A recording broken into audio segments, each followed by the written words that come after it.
বন্ধুরা দেখো ফ্যান ছেড়ে এই দেখো কাপড় দিয়েছি, উপায় নাই, কারণ না শুকালে তো অসুবিধা হয়ে যাবে, কত কাপড় আরো বের করব বলো। এই জন্য ফ্যান ছেড়ে দিয়ে কাপড়গুলো সব, দাদা নাইট ডিউটি করে আসছে, এখন স্নানে গেছে, দাদা স্নান করে এসে খাবে, খেয়ে দিয়ে ঘুমাবে। এই দেখো জুতোগুলোও শুকাই নাই, আমি গেলাম বৃহস্পতিবারে গেলাম কুচবিহারে, জুতোগুলো তো ধুয়ে দিছি, দেখো জুতাগুলোও শুকাই নেই।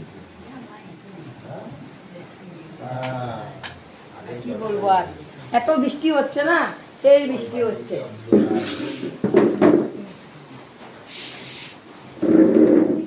আইতে বাসনগুলো আছে।